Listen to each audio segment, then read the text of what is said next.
A real-time case.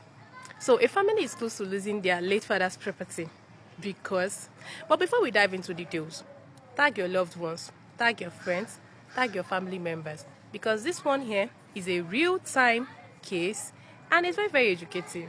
Yes, so 1, 2, 3, 4, 5. So this tenant has stayed in this property for some time. He actually rented it for commercial purposes. So he has been in possession of that property for some time. And, because he deals in cars, he usually parks his cars all over the property and he's the only one that stays there. So fast forward to when the tenant had a case. Someone sued the tenant in a separate matter, a matter that doesn't even have anything to do with the landlord. So all court processes were served on this tenant, on that property. There was no issue of ownership, because normally when you have a case with someone, you serve processes on that person where the person resides. No issues. That does not automatically mean that who resides in a property is the owner of that property. So that's not the issue. So what's the problem? Eventually, the people that sued the tenant, the claimant in that suit, won. It was time to enforce the judgment and the property was attached for execution. Person property. They attached someone's property thinking it belongs to the tenant. And that is where the real case started. That is when the children, the real owners, became aware of what was happening. So they rushed to court, filed interpreter summon, claiming the house does not belong to the tenant. He was just our tenant. At this time, he's called the judgment debtor. The house does not belong to the judgment debtor, but to us, the house is ours. And ordinarily, he who is not a party to a contract should not be made to suffer losses arising from that contract or enjoy benefits arising from that contract under the privity of contract. But this is ownership situation. He who asserts must prove. There are recognized ways you prove title under the Nigerian law. Now, it's time to prove. He who asserts must prove.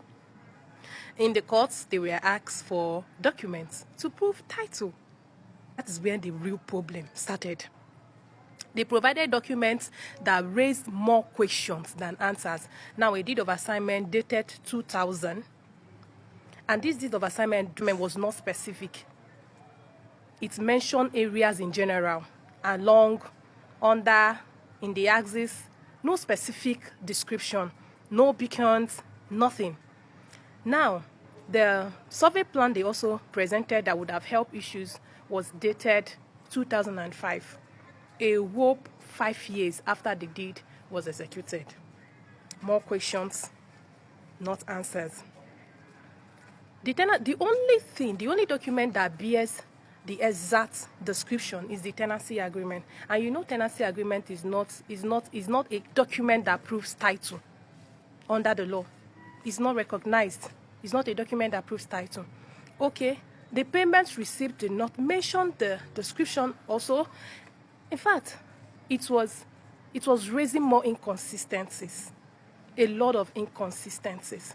To make matters worse, there was a time they had issues with the tenant and they wrote a letter to the tenant. Now, that letter they wrote, there is also an error in describing the property. The letter referenced number 6 and not number 65, not the actual subject of the execution. So it complicated things more. The inconsistency was actually very costly in court because you could feel the pressure in the courtroom.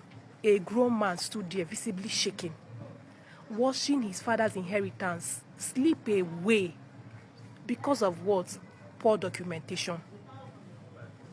Poor documentation. When you are dealing with landed properties, exercise due caution. All this, I know a lawyer that can do it with 5,000 naira. I saw it cheaper somewhere. It will cost you. At the end of the day, you might not even be seeing 5,000 naira after they have taken that property from you. So it's a lesson to all.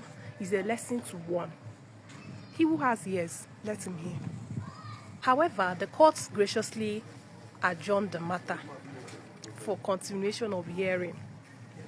Yes, for them to bring documents and prove ownership of that property. If not, OT law. OT law. Turn on your notifications for part 2. Bye bye. Happy Salah.